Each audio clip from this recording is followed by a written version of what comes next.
That's not my agenda. So- Yeah, I'm sorry. Yeah. No, Well, I'm sure they can give you a very Good. steeply No discounted one reached out to friend us, rate some if you of actually. your I city called. employees, I no, called the some of your city city Middleton. employees Yes. contacted me with Yeah, oh, yeah. real names Definitely. and said, Yeah. blah, blah, blah, you know. Yeah, I'm not proposing it.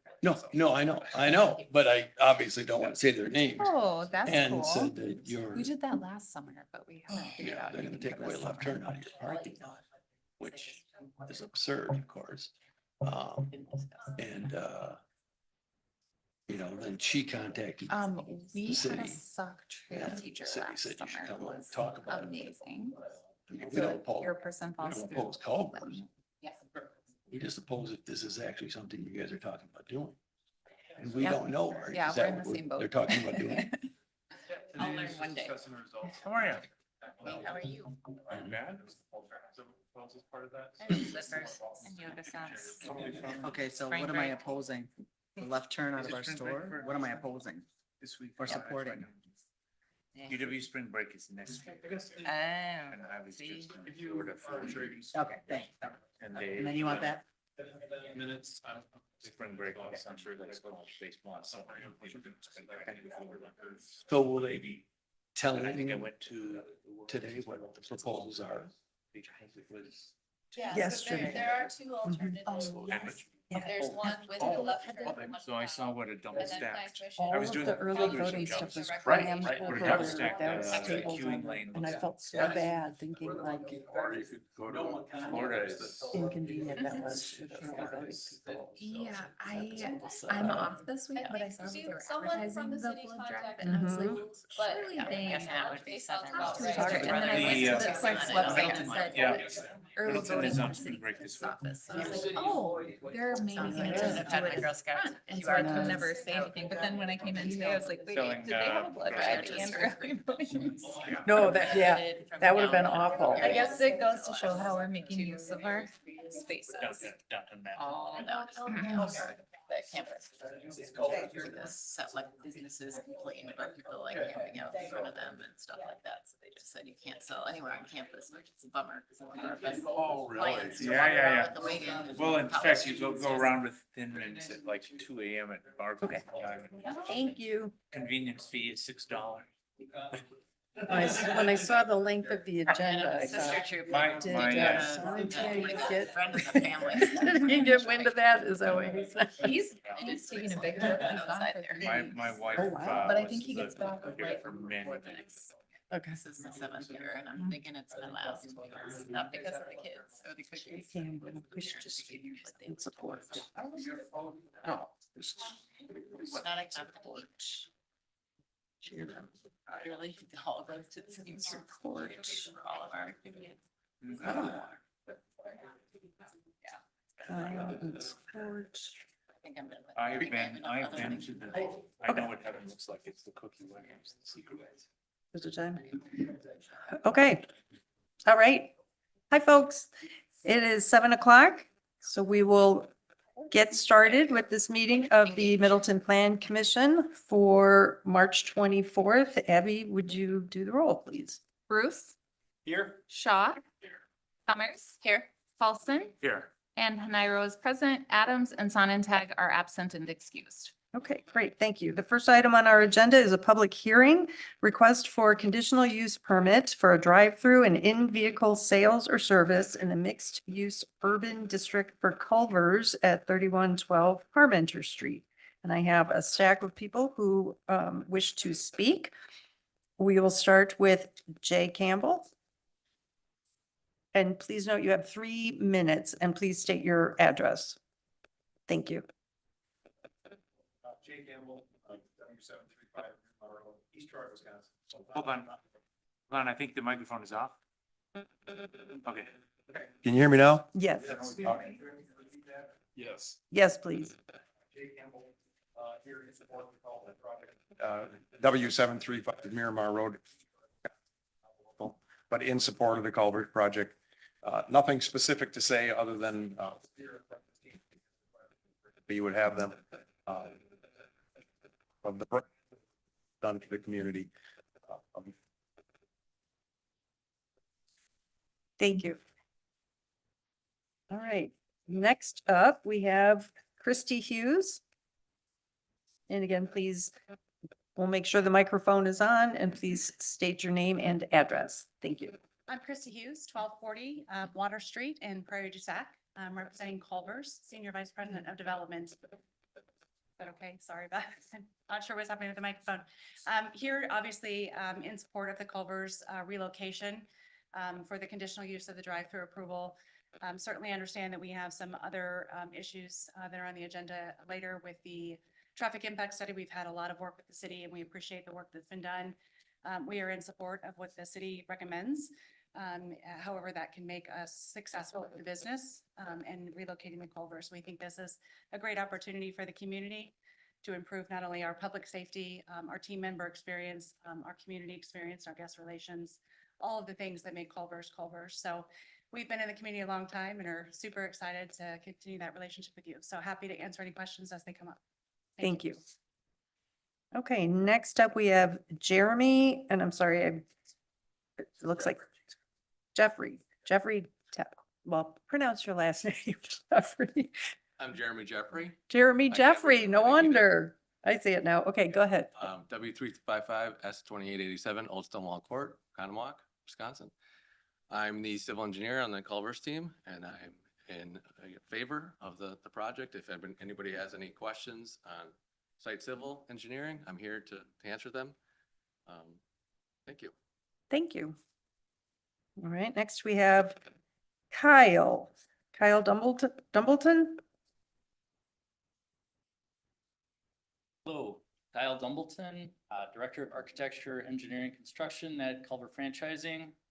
Here to answer any questions in support of the Culver's project. If you have any questions about the building or any aesthetical items. So, thank you. Great, thank you, Kyle. And then we've got Bill O'Connell is here. I'm gonna take slightly longer than these people did. I'm 704 Raymond Road, Wanakee. We found out about this possible intersection change, and we're all in support of Culvers, by the way. From actually employees of the city of Middleton, no one from this place contacted us to tell us that they were maybe taking away our left turn. I don't know if everybody realizes 2004, the West Belt Line was Parmenter, and 10,000 or 10 times more traffic was on that road than there is now. And there was no restrictions as far as the left turn goes. The place we occupy right now is the seventh busiest gas station in Dane County, and Fitzgerald is one of the busiest suburb clubs at the time there was. They seem to have a problem with it. We want to keep our left turn. We have 200 to 300 transactions during the week a day. Half people go left, half go right. We have 350 to 400 on the weekends. It would probably have a huge impact on us. We also have 15 to 20 delivery trucks that all go to downtown Middleton or to University Avenue, go to Madison. So 90% of those trucks go left. And if you want them going down Parmenter and having to make a turn by the bank or MPC, I think you're gonna have lots of problems.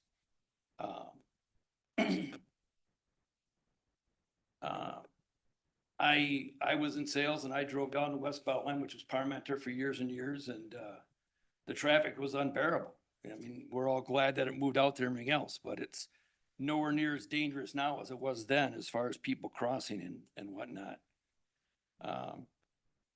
You have two intersections going into a car lot that's south of Fitzgerald's that no one goes into. And I know the city would like to see something else go in there.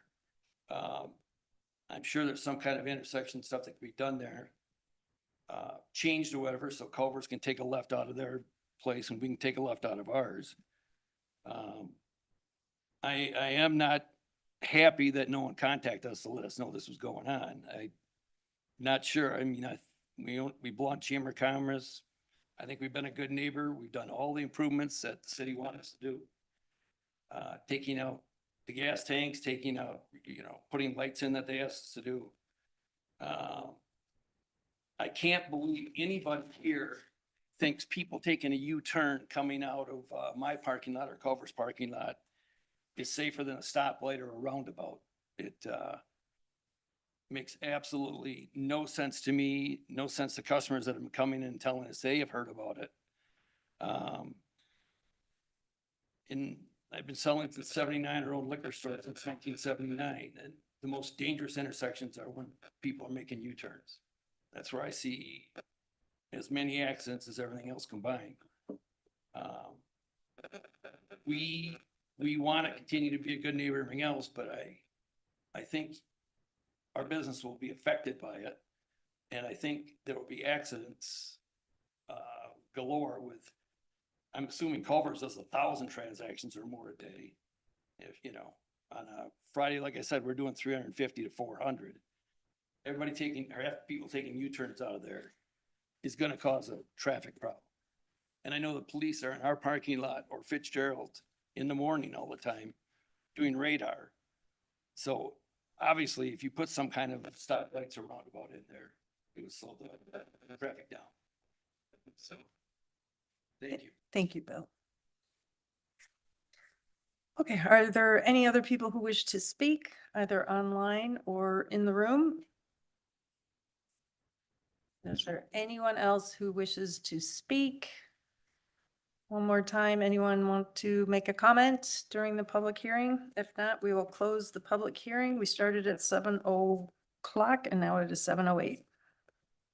Close the public hearing. Okay. Moving on to the rest of our agenda, the first item is approval of the minutes of our February 24th meeting. Do any commissioners have any changes to suggest to the minutes? Hearing none, we'll accept those Plan Commission minutes from February 24th as drafted. Next up, agenda items. Number 1, minor specific implementation plan modification for sign design review, Field House, 6720 Frank Lloyd Wright Avenue, Suite 100. And staff are recommending approval of the wall and projecting sign as a minor SIP modification. This is Paulson. I'll move approval of the, sorry, you changed, sign design is a minor SIP modification. Thank you. Do we have a This second? is Shaw, second. Thank you. Any discussion? Hearing none, all those in favor of approving the minor SIP modification for sign design review at Field House 6720 Frank Lloyd Wright Avenue, Suite 100, signify by saying aye. Aye. Any opposed? The ayes have it. Moving on to item 2, design review for a sidewalk cafe permit for Free House Pub at 1902 Parmenter Street. And the staff recommendation is approval of design review for a sidewalk cafe permit at the pub contingent on maintaining a minimum width of 6 feet of unobstructed public pedestrian walkway and recommending the common council waive the requirement to remove tables and chairs from the terrace area when the business is closed. So moved.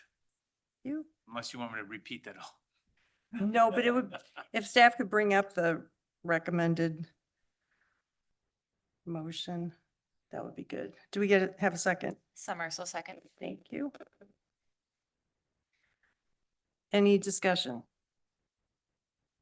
I had one question just for information from staff. How long will this approval stand? And I'm wondering because, you know, like, do all the businesses that have tables on the sidewalk, do they have to do this every year or does this last for a few years? I think it lasts, the interpretation that I got from the city clerk is that it lasts as long as they're continuing operation. And I believe in this case, it had previously been approved, but it was several years back. And because of that, she thought they hadn't had the tables out during the last season, and her interpretation is that it needed to come back before the plan commission. We have referred this to the city clerk and the city attorney recommending changes to the ordinance. For one, it has outdated references to the zoning code. But our staff recommendation is going to be that plan commission action would not be required going forward, that it would be a zoning administrator function because section 7.09 does have very clear standards that are relatively easy for us to review. We're also recommending changes about taking the tables and chairs in each evening because that is also not happening for any of the sidewalk cafes. And we are recommending reducing the minimum pedestrian clearance to 5 feet rather than 6, because a standard sidewalk is 5 feet wide. Okay, great, thank you. Those are- I just have a question, not that it has anything to do with us, but when you're talking to the clerk and the attorney, I don't know if there'd be any amendment to the liquor license. I don't know what it has, but the liquor license normally includes the physical space where they're allowed to serve. And if it's being expanded, then that would have to happen as well. Okay, I'll mention that to them. Good point. Okay, any further discussion? Hearing none, all those. If they don't have the tables out over winter, is that a discontinuation of the permit? No, No? I think seasonal. it's just seasonal, Okay. yeah. it's That's once what I a thought. year. You can be 1 day and it counts. There you go. Great. I should read the ordinance. It's Well, you not the live in- zoning ordinance. Living in All right, thanks. Wisconsin, we have to, give them some leeway. There is no season for being outdoors. Okay, so all those in favor of approving the design review for a sidewalk cafe permit at Free House Pub contingent on maintaining a minimum width of 5 foot? 5 foot. Okay, 5. Or I'm sorry, actually, in this case, it would be 6 because 6 is what is written into the current ordinance and there is Got it. hardscape terrace, so you can get to 6 feet. Okay, so all those in favor of the motion to approve design review for a sidewalk cafe permit at Free House Pub contingent on maintaining a minimum width of 6 feet of unobstructed public pedestrian walkway and recommending the common council waive the requirement to remove tables and chairs from the terrace area when the business is closed, signify by saying aye. Aye. Any opposed? The ayes have it. Item number 3, request for a conditional use permit for a drive-through and in-vehicle sales or service in the mixed-use urban district for Culvers at 3112 Parmenter Street. Staff are recommending that the Plan Commission approve the traffic impact analysis report submitted February 19th of 26, endorse implementation of improvements recommended in the report, and recommend an alternative for the Parmenter Street Lisa Lane intersection reconfiguration. I think you are reading the recommendation for 4 Oh, am under I? item 3. All right, sorry, folks, we're just providing feedback to the staff so they can develop a findings of fact because we don't approve the conditional use permit at the same meeting when we had the Correct. hearing. Yes. Got it. Thank you. Okay, discussion. Or staff, do you I want to was give us gonna a, ask, can we pull up the site plan? Is the applicant doing a presentation or just here to answer questions? I think just questions. questions. And we will have site plan review on the next agenda as well. Right. Because we have to do both a conditional use permit and then Yep, site plan review. they're interrelated, for sure.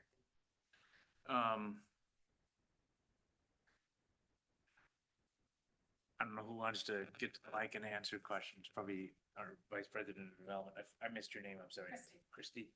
How many square feet is the current, you have to use the microphone so it gets recorded.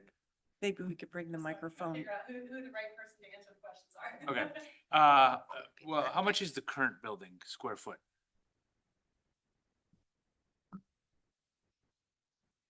I don't know the answer. Kyle Dumbleton, the current building is, I think, around 4,000 square feet.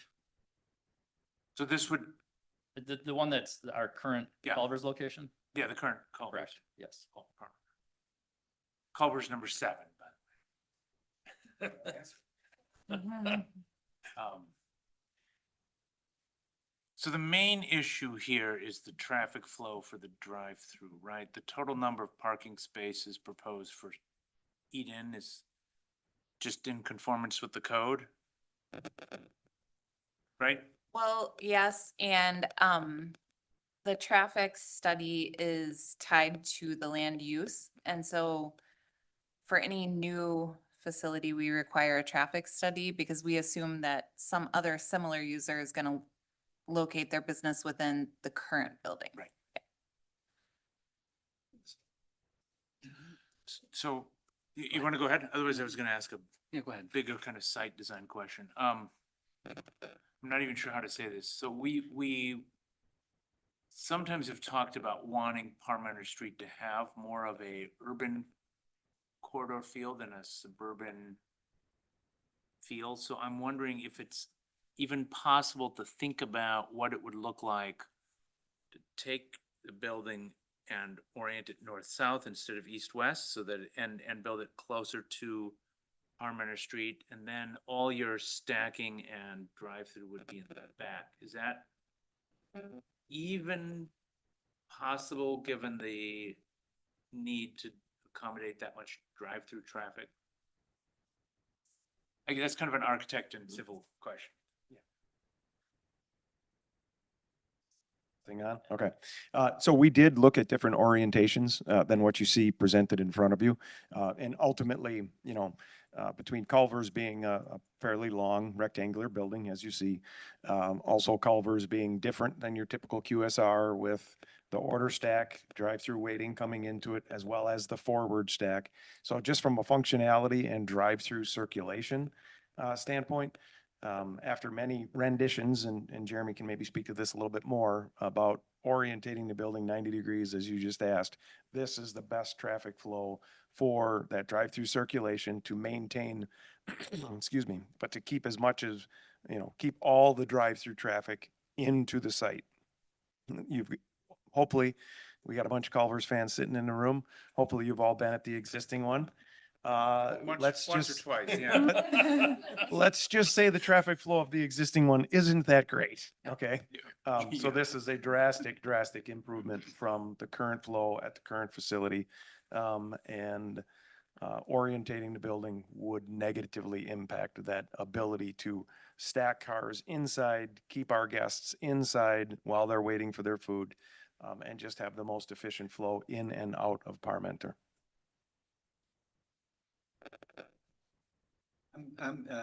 Kurt, I'm glad you asked the question, because, you know, I think we do want Parmenter Street to act as much of an urban street as we can. When I was thinking about this, I was thinking about, okay, we've got an existing use with a drive-through at a corner that's getting redeveloped. And, you know, moving it to this location, I think improves everything's ability to get what we want, everything to the south of this, I think, and get a better drive-through situation. So I wouldn't look, you know, as positively about the project if it wasn't Culver's and it wasn't a relocation. But because of that, you know, I think I can find my way towards, you know, supporting it. I would like to see, when we get to site plan design, some integration, some way of trying to soften that parking area from Parmenter with maybe some treescape and some, you know, some landscape buffering and so forth to give it an edge of some kind. I think that would help. The only other question I had was, can we zoom out just a little bit, Daphne? This is maybe site design stuff for later. I apologize, but you've got a parking area that extends to the south. It looks like it joins into the existing paving there. There must be a cross easement that occurs. Is that what's happening? I think it's a separate parcel. No, it's the same parcel. It's a weird configuration. What is that drive area attaching to? Yeah. So the drive aisle that you're seeing to the south, showing the two-way traffic, that's open today to the Gilson property. So we just left that as it was existing. As far as the striping, we are going to remove the striping just so that it's not advertised or encouraged for cars to exit in that manner, but that is an open drive aisle between the two properties as exists today. That will be exclusively for our employee parking. So that's what we're planning to do on that side. And then to answer your earlier question on what we're like to do on the front side. So at the encouragement of Abby, just to not add confusion, we would like to make that patio area that you see on the site plan semi-covered with a pergola, which would include greenery on the drive-through side, all the way around to just add that nice family, more entertaining, more attractive from the Parmenter Street. Actually, can you zoom in? That patio would, that patio would have outdoor seating, right? Yes, sir. Okay. And I guess what I was suggesting on the Parmenter side is between the drive aisle and the sidewalk there to see what we could do there to create an edge. I do like the patio out there and I think it'll be a nice spot. Is there a requirement that the drive connect to the south to the Gilson property? As far as we are concerned, no, there's not a requirement. We would just need to make sure that the city was okay as far as vehicular, life safety and things of that nature, but we would be okay barricading that off, if that's what you'd like to see. I don't know what we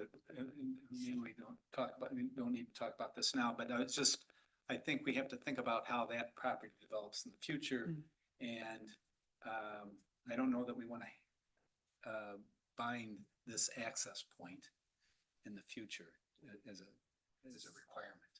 We So are having that- unclear, sorry, sir. Yeah.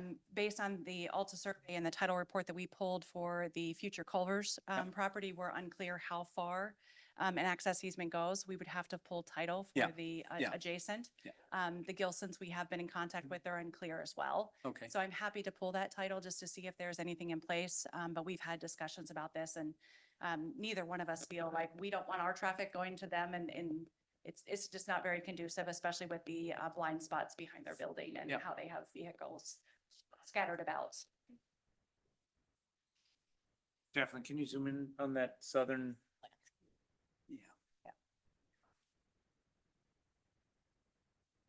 This is the current, right? No. This is the landscape. The landscape plan. They've submitted. Can you pull up the civil, the C1? Yep.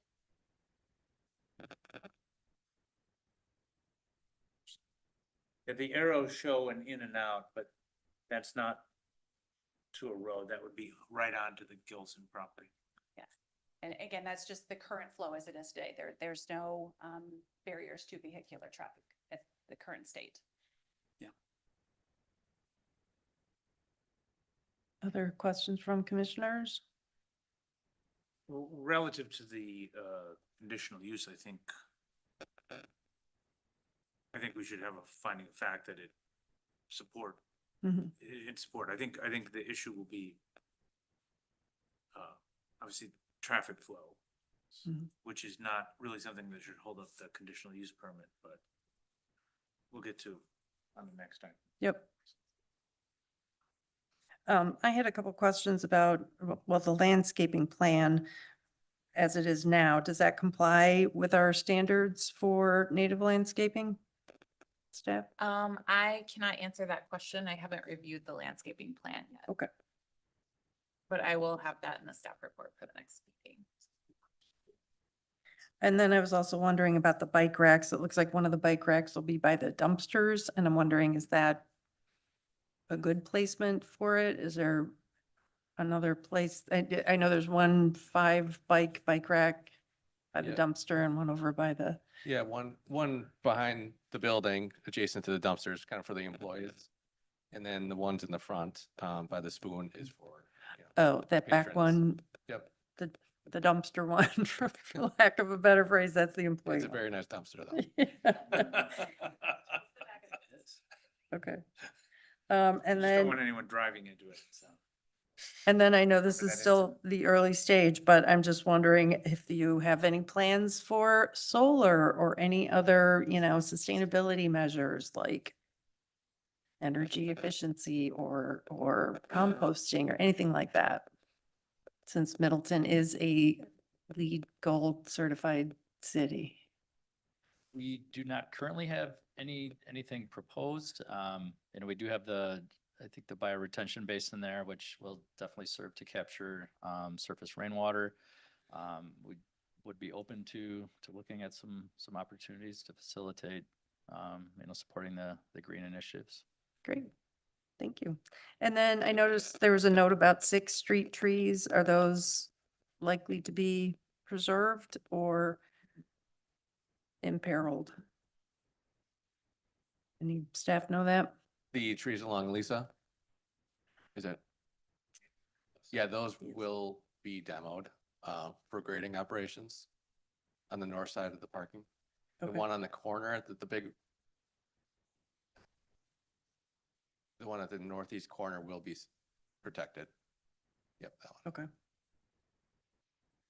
So typically when that happens, staff puts together a plan for where new street trees would be located, and then the developer of the project escrows the funds to purchase and plant the new trees.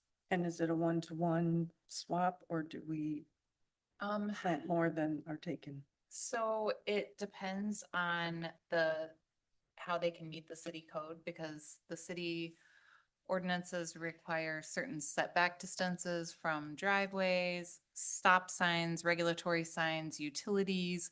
So usually, our city forester goes in and kind of blocks out the areas that wouldn't be allowed under the ordinance, and then fits in as many as can be accommodated in the terrace, while still maintaining the separation requirements.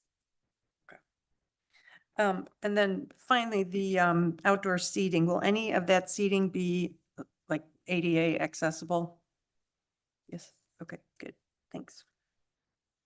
Abby, while we're talking about the street trees, I noticed that terrace, Parmenter doesn't have any street trees on it, the length of it. Is there a restriction that's not allowing for planting of the street trees there? I think it might be due to utilities. There's some excess DOT right-of-way there that has caused issues with the city for getting a more urban street edge and also for getting street trees, but I can check with the forester just to make sure that there aren't any that we could add there. I Trees in the median. Right? think so. I think so, but there's none on the outside walks. If we could get at least a treescape on the private property Mhm. here, if it can't be on the public property, to get on the private property here, I think that would be a good start. Okay. Good suggestion. Okay, anything else that staff need from us? Do you have enough to develop your findings of fact I think we do. or draft? Okay. Any further comments? All right, and the traffic issues, the traffic flow, that'll be addressed in the next agenda item. So let's move on to that. Approval of Culver's traffic impact analysis report and recommendation for Parmenter Street, Lisa Lane intersection reconfiguration at the, well, when did this happen? Public Works already made a recommendation? They did at their meeting on February 24th, but they also referred it to the Plan Commission and the council. Okay, and what is the staff recommendation to us tonight? So, a little bit of background on this, because the Plan Commission doesn't usually see traffic impact analysis, the full report. This was before the Public Works Committee at their meeting in February. Daphne attended on behalf of our staff.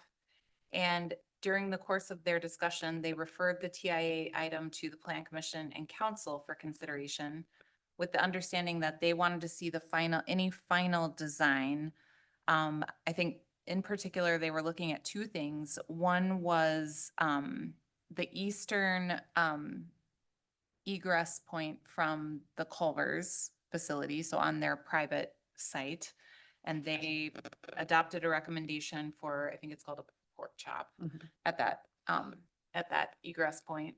And then the second thing that they discussed is the reconfiguration that would be necessary for Parmenter Street and the Lisa Lane intersection. Because this one of the things we thought may come out of this report is that this would end up warranting a traffic signal at that location, but the warrants were not met for a traffic signal.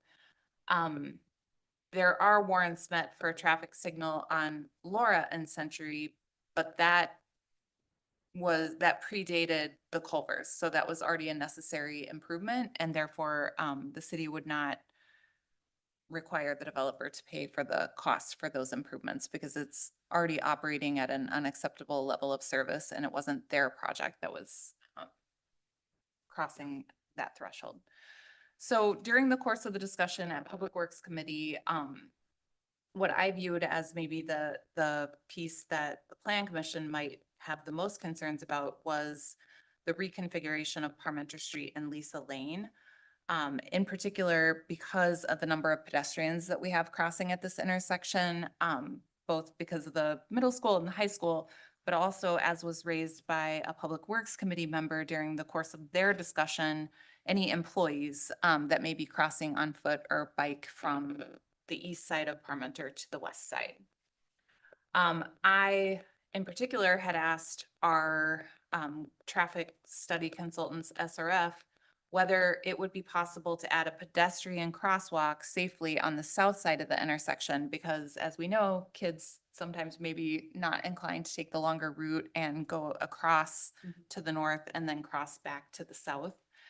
And unfortunately, our consultants said that the left turn would not be possible to add a pedestrian crosswalk safely on the south side of the intersection. And so then I asked them to provide an alternative concept for this intersection with the goal that would prioritize pedestrian safety with the city's complete streets policy and the kind of the work that the Ped Bike Transit Committee has led in looking at all opportunities to enhance safety for pedestrians and bicyclists. And that is when SRF provided alternative 2. Both of the alternatives create impacts for O'Connell's liquor store. The owners have been notified. They did find out about it before the staff notified them, but they were definitely on the list to be notified well in advance of the meeting. And I received a call from Mary and right away got back to her with the alternatives that would be on the Plan Commission agenda. So that was definitely high on the list to make sure that they were notified because they are the most heavily impacted business by either of the alternatives that are being proposed. So there are 2 options. Alternative 1 supports a northbound left turn onto the public street and, oh, sorry. Yeah. Do you mind bringing up? Alternative Alternative one. 1. So yeah, this option was the one that was included in the traffic study, and it supports a northbound left turn onto a public street and a southbound left turn onto a private drive. And then alternative 2 supports only a northbound left turn and eliminates the southbound left turn into the private drive, eliminates that as an option. Which would convert both of the access points for this business to a right in, right out only. Let's see here. We did ask our traffic consultants to go see whether it would be possible to make the southbound U-turn and the northbound U-turn. They did, but that was in a regular size vehicle, not in a larger delivery truck. And let's see here. I think that that was all I really had, except to say that most of the information is contained in the report, which is included in the packet, as well as the memo from our city engineer, Luke Melodic. Comments from commissioners. So I have a lot of questions. I'm not sure how Yeah. we should deal with this, so just steer me if I'm getting off transportation jokes. If you go back to option 1. Option 1 would, so on Parmenter, northbound, there's a left turn lane already. But there's a southbound left turn lane that would go into O'Connell's, which for your delivery would, for their delivery drivers and customers would mean left in. But it would that allow a left out from O'Connell's with that little pork chop? No. No, although there have been many times on Parmenter, I've seen people illegally go around a pork chop. Yep. Say it's not so. Yeah. So, and under option one, there is no left turn off of Lisa Lane onto Parmenter out of Culver's. Is that correct? That's correct. But again, given the way that pork chop is, a lot of people are gonna go Mhm. straight and then swoop around to the left. Yep. Which would seem to create a hazard for pedestrians Yeah. who might be trying to cross. Yeah, so if we put nothing in between where that little red pork chop is. I mean, we cannot imagine a world where both O'Connell's and Culver's has left turns onto Parmenter from their properties, right? Cause that'd be too many conflicts. And we are not gonna have a traffic signal, cause also it's too close to the one at Century, right? We have an ordinance limiting how many, the distance between traffic lights? I'm sure that, I know that there are standards for that. I don't know whether we have that in the city code. But the reason that we're not recommending a signal at this location is because it didn't meet the warrants. And the warrants is the AADT that, Yes. how close is it? I don't know, but one thing that I was gonna offer to the plan commission is that our city engineer did say that he would be willing to attend the next meeting. So if there are additional questions, we don't need necessarily to have action on this agenda item this evening. So if there are questions, we could also bring the consultants back. Well, I know we did Parmenter, but there seems to be, just eyeballing it, enough for a roundabout there. I mean, it would cause its own problems, but Those take a lot of. Yeah. a 1 lane or 2 lane, yeah. I mean, either way, both option one and option two will prohibit a left turn from Lisa Lane onto Parmenter, right? Yes. So the encouragement for Culver's customers is take a right heading south on Parmenter. And then if you wanna go north like me, you would take a U-turn or Take Laura. take Laura. Yep. Right. Yeah, It's, I mean, that might add 1 minute to my Culver's run late at night, and I don't know if that's, and if you're a big truck, you can get all the way to You're the a big truck, roundabout yeah. and you can go that way if you are heading for whatever reason. It's the O'Connell's that kind of gets the short end here. I don't think it's left, like- the O'Connell's gets the short end of left out Yes, on option one and two. there's not a good place for. They get a people left in on option one, but not on option two. But if you take a right out from O'Connell's, Mhm. And you wanna go south. and you wanna go south, then you're gonna have to take a U-turn, and there aren't really great places for that. Period. I don't think people are going to, well, first of all, yeah, making the U-turn, not great, even if it's allowed. But I think people, instead of turning right and doing a U-turn at the next break in the median, I think they're gonna go around the pork chop. That's, I mean, right in this location to the right where there's a break in the median, I know people, Sean Stowski used to worry about how people cut across into the oncoming lanes to turn left into Yeah. the Trada. So people do these, I mean, that's what, it's, what a lot of people do. So I'm thinking of complete streets and the safety of pedestrians first.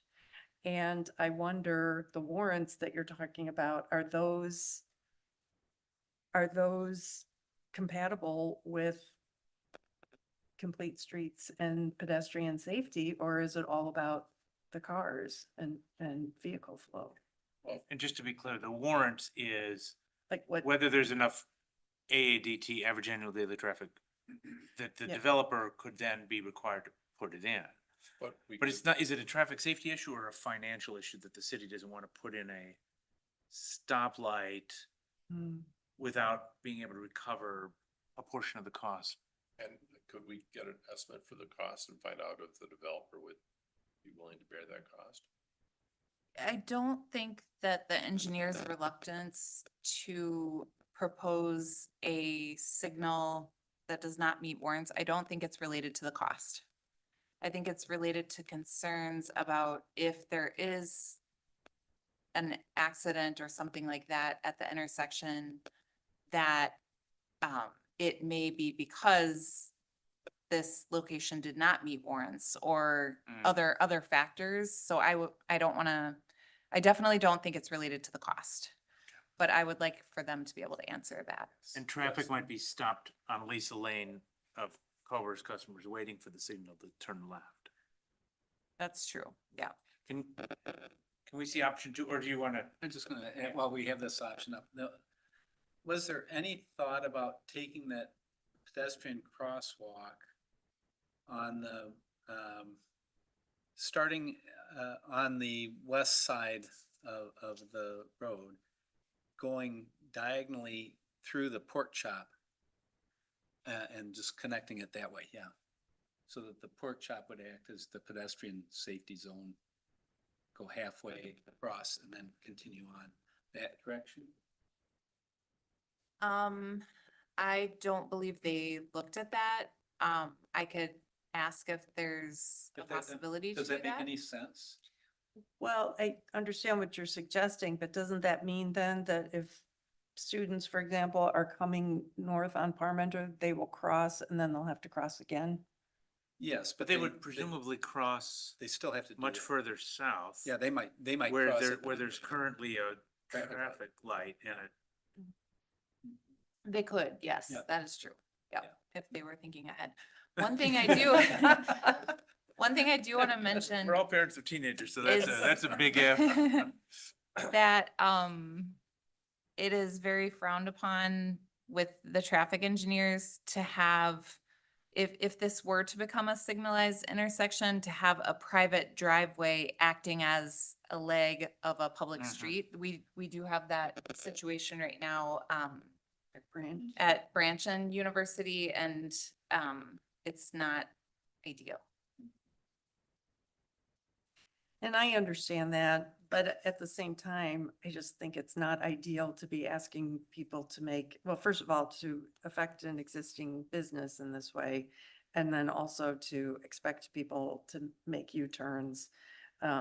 And I really am concerned about what happens when people are making those U-turns at the same time that pedestrians are trying to cross at this crosswalk. That I think is a real hazard. And the crosswalk is existing, just. Right, but Yeah. And have we had any conflicts there that we know of? I can pull up the crash data if you'd like. I've never actually seen people walking there. That's. Oh, really? Because, I mean, there's not there's the trotted, so those people are walking, but, all the, aviary apartments is already west.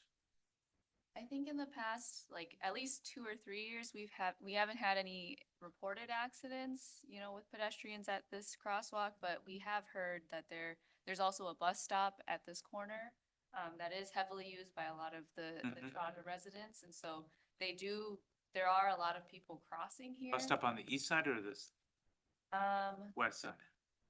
They would be going into Madison, so it would be on the west side. So going- Trotter residents are crossing over, and where's can you show the bus stop? I believe it's Right this over there, okay. one. Yeah, right here. Yeah, could the pedestrian crossing move South? Yeah, move south and just maybe be across from Trotta. Or even, further south, because that's the U, if that's gonna be a U, well, does that have to be a U-turn if? Yes, it does. But So otherwise, someone trying to go north out of Culver's would have to,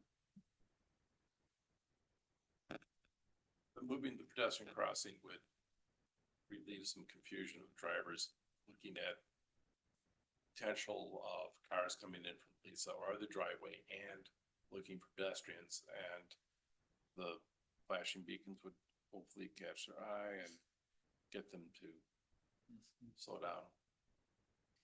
Stop.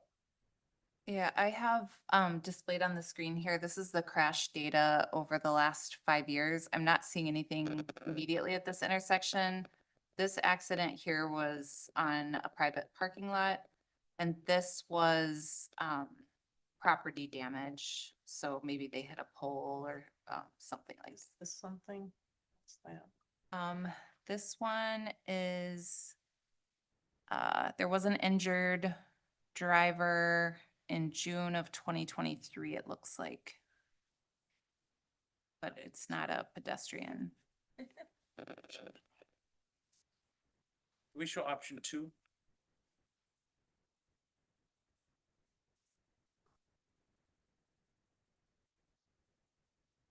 Do we know what that noise is? Thank you.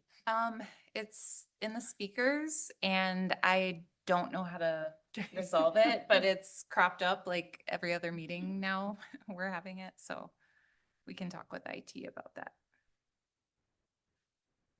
So one of the differences between option 2 and option 1 is option 2 has a thicker and longer median that Daphne's highlighting there. No pork chop and no left turn southbound Parmenter into O'Connell's.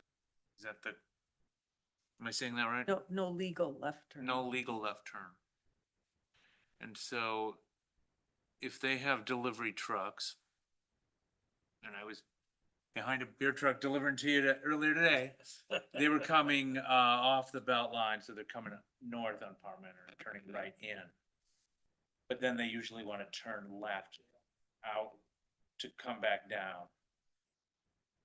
They'd have to turn right and then go up to Century if they want to get back on the belt line.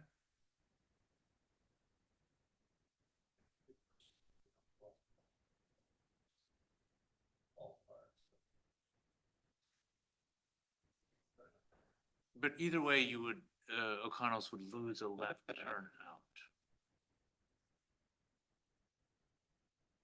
In both options, right? Yes, that's correct. The only way for them not to lose a left turn out would be signal or a roundabout, right? Or is it crazy to connect?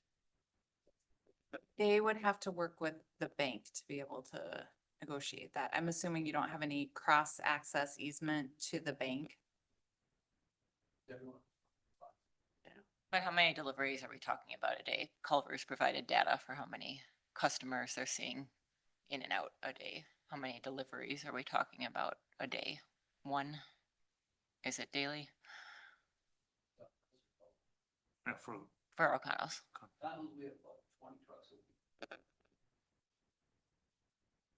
Just to put it in perspective as to like the hardship. Yeah.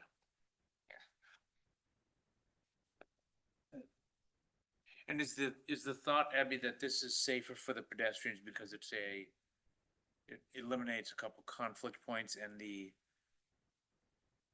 Yeah, pedestrian refuge is more in the center of this median? Right. It's a better pedestrian refuge and it's less crossing distance for a pedestrian. Now, a truck or a customer turning left out of O'Connell's could actually squeeze through there. turn left. Mhm. I mean, even though it's dangerous and there'll be signage, Yeah. they probably, some people will try. Yeah. Just like there's still gonna be people trying to turn left off of Lisa Lane. You know, if we're, Unless you put something in Lisa Lane, a little, triangle curb. Like, they're gonna have on. Like a mini pork chop. I'm not sure what the term is. Yeah, Yeah, but they're gonna have one. yeah, I'd like, they're gonna have one on the the east eastern entrance. side of their, yeah. That would stop people from turning left or, again, inhibit And we've, sober, sane people. we've determined that there isn't enough space here for a roundabout. I don't think that that has been looked at. I don't know that people have gotten used to the other roundabout on Parmenter still, so. Well, and that one's, Sure they have. Well, I mean, roundabouts unambiguously reduce accidents and improve safety, so. Yeah. you know, the delivery vehicles, I'm not so worried about because they'll learn quite quickly the route to go to Yes. get it. Mhm. They'll figure out how Yeah, to yeah. get there. It's the customers. Yeah, So I think we're really talking about cars, not trucks. And honestly, I mean, my mind, I think, a U-turn in front of Trotta with a car doesn't seem like to me, doesn't seem like a huge problem. and then going, if they wanna go southbound, they would turn right and do a U-turn. Yeah. Right where it says Parmenter Street Yeah, at the right, north end of that right, red, you know, right. even though it's not listed as a. It's down to 2 travel lanes, not a slip lane in the middle.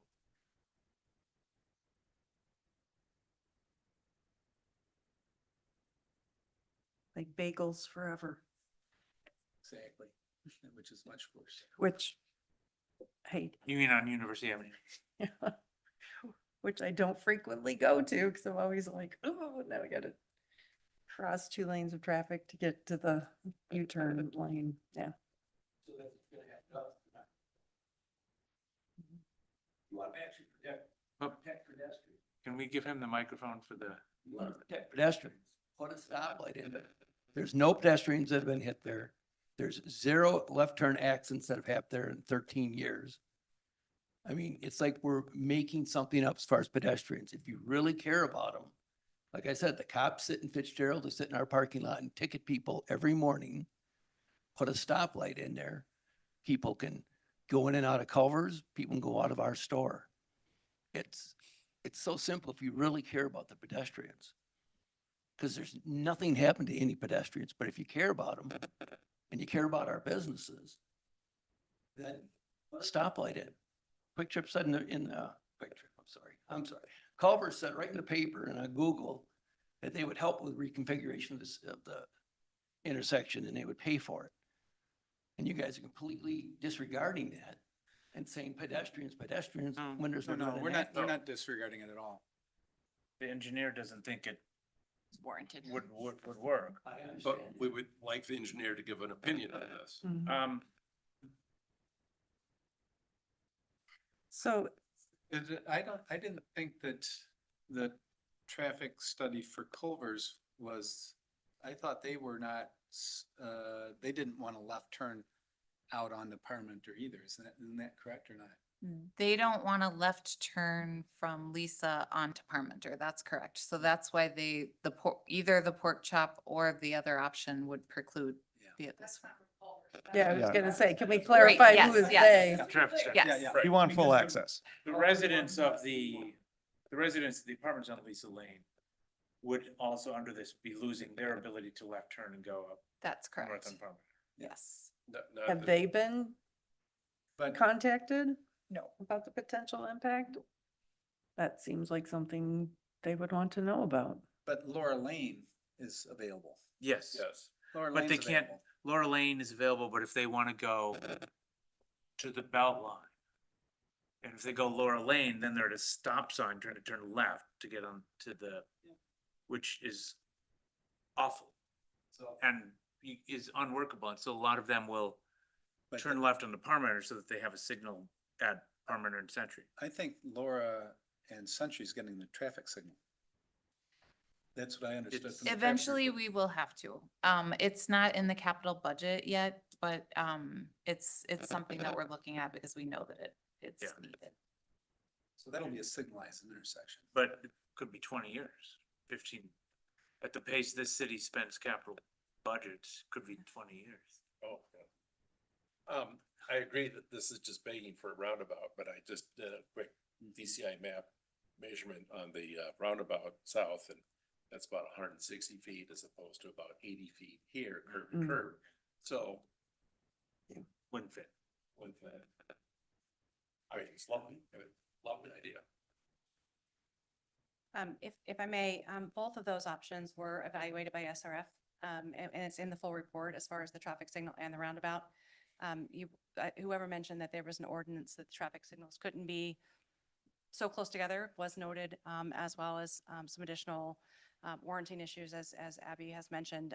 And again, the roundabout, just from a spacing perspective, was not an option. So both of those were in the report. And if I could just add a discussion on light, there was a comment that Culver said they would pay for it. We don't feel that this is warranted simply because there's a Culver's going on this site. And Culver's did not state that. We definitely spoke about cost share situation with the municipality, if that was the direction this would go.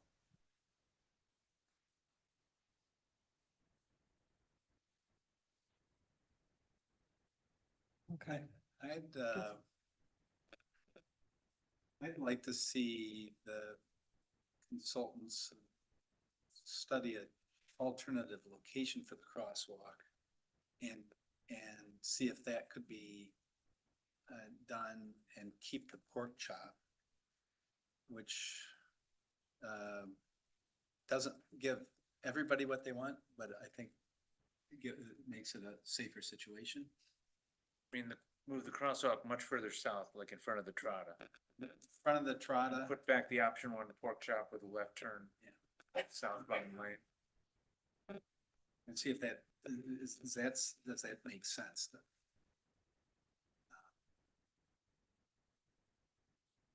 I would agree with Commissioner Bruce here. I'd like to see that option. We all know people will try to go around it with that pork chop, but I do believe in our police enforcement because there was a left turn provision put in for Cromery Middle School. And as a Cromery Middle School parent, I watch people get pulled over every single day. Wow. So I think that I used to. they'll be on top of it if people are trying to get around it. So So we're talking, Commissioner Bruce, you're suggesting where approximately to put it? Like, Maybe where the entrance to the Trotta, it looks like they've got a pavement sidewalk to an entrance on the north side of the building. Maybe that would extend straight across the street there. I don't know.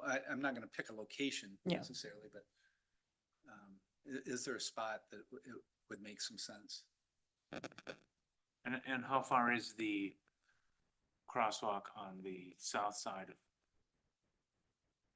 Trotta? Because you got the other, that kind of biotech company there, right? Gilson or, Mm. oh, on the No, other side. on the other side. Yeah. The other side. What's the name? Yeah. I don't remember. The old patio store. Yeah, the old Uh, patio The old store, patio exactly. store, that's a biotech firm. wow. The distance between those two is about 1,100 feet. I know there's some guidance that recommends minimum and maximum spacing between different crossing walks. Generally, the Public Works Committee does not like to see a mid-block crosswalk. They want them to be located at intersections, so I can ask them if there's a configuration that would work. And also invite SRF to attend the next meeting too. That would be good. And Luke? Did you Yes. Say Luke would attend Yep. as well? And are you looking for recommendations for us about if the only options are alternative 1 and alternative 2, which one we prefer? Yes, but in light of the discussion, I think we have a few more ideas that I just want to see if they have any other thoughts. Okay. So there will be no recommendation from the planning commission tonight. And we didn't have a motion, so that works. Okay, so Luke and SRF next time. Okay, But just to be clear on the traffic impact, we're all settled on that the site plan that on the eastern egress from Culvers, there will be no ability for someone to turn left to go west on Lisa Lane. Correct. That was what the Public Works Committee recommended as well. It'll be just right in, right out on that eastern. Yeah. Eastern, I mean, they have that in their plans. yeah. mhm. But the But the western one will be in and out. Yeah. Yep. Any direction. No, it's Culver's, not in and out. Mhm. Just for you, just for you. If I could just ask a quick. Culver's is better than in and out, by the way, having. Go ahead. If I could just ask a quick clarification, from a means, rules and methods. I believe there was a conditional use approval and then a separate site discussion. Yeah. So doesn't there need to be action potentially on the conditional use approval, or potentially there could be action on that yet tonight? No, not- No, because, for a conditional use permit, there's a public hearing requirement. And typically the plan commission takes the information they hear during the public hearing and then develops a findings of fact that gets approved at the next meeting. Okay, But there was direction from the commission members that they were supportive of the conditional use permit. okay, thank you. So it'll be procedural next time. There'll be written findings of fact and we approve it. So. Yep. Okay, all right. Anything else on this particular agenda item? If not, thank you all. We'll move on to the next item, which is request to rezone Red Tail Ridge Second Edition Phase 3 from Planned Unit Development General or PUDG to Standard Zoning Districts. And the recommendation from staff is to approve the findings of fact as proposed in the staff memo and recommend approval of the rezoning to common council with a deferred effective date of approval upon the approval of the final plat, city developer agreement, and comprehensive stormwater management plan. So moved. I'll second. Thank you. And we had this one last time, right? Yes. Any discussion? Hearing none, all those in favor of approving the findings of fact as proposed in the staff memo, which probably should bring up just for our benefit. And also recommend approval of the rezoning to common council with a deferred effective date of approval upon the approval of the final plat, city developer agreement, and comprehensive stormwater management plan. Signify by saying aye. Aye. Any opposed? The ayes have it. Item number 6, consideration, discussion, and possible action on the High Road typical typical section or cross section. This is the street design day. Yeah, I know. I know. So our task is to provide feedback on the two concepts. And again, just a little heads up, I'm going to be all about pedestrians on this one. Because I love that the memo lists the goals of our complete streets policy. But then it goes on to talk about the requirements for cars, like lane width and medians and left turn lanes. And I'm like, well, what about sidewalks? Because for me, this is the district I represent right now. And if the sidewalk on the west side of the street cannot be continuous under any of the configurations of lane width, median, and left turn lane, that's a bad design, Yes. period. And so let's discuss. Let's hear from commissioners. And we need to remember not to be critical. We should take the high road. Sorry. Just had We're to, on a roll tonight. since you beat me to the in and out. So, since I do live there too, The 12-foot travel lane on High Road right now in the south of this project area has always felt way too wide for the cross-section and mostly residential nature of that street. So that, I think we should be able to agree, A, that our city ordinance is out of date and needs to be fixed.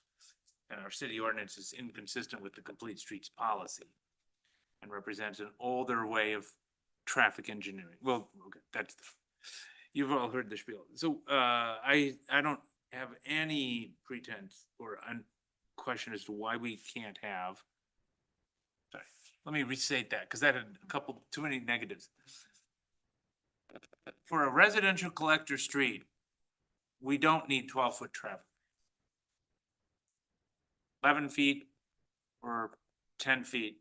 And if the choice is between 11 feet with all sorts of extra whiz bangs on the road and no sidewalk, as Lisa mentioned, that's just wrong. So Yeah, it's an easy one. we need a continuous sidewalk on the western side.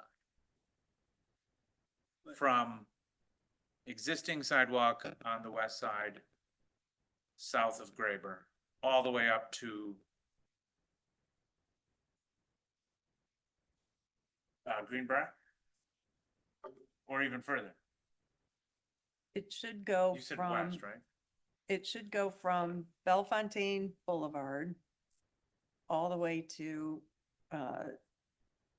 Spring Hill Drive or Spring Hill Road. Yeah, where it is now. Isn't there an issue with 4871 High Road?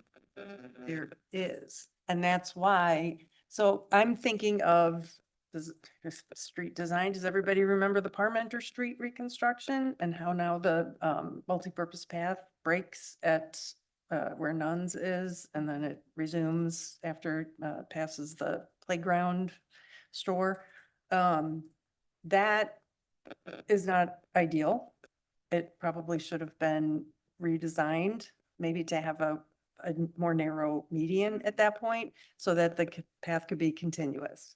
And that's what I suggested at the public information meeting that they had for the original proposed configuration, was that if we needed to reduce the width in front of this particular parcel, because we're not going to be able to get the rights to it, not be able to acquire it, that's what we need to do, is reduce the width, maybe by not having a left turn lane. But again, the most important thing was making sure this sidewalk is continuous, because if we are asking kids to, or anybody to cross the street here, at the northernmost point and continue walking and then cross again to get to Northside Elementary or further down to Cromery, that's no better than what we have right now.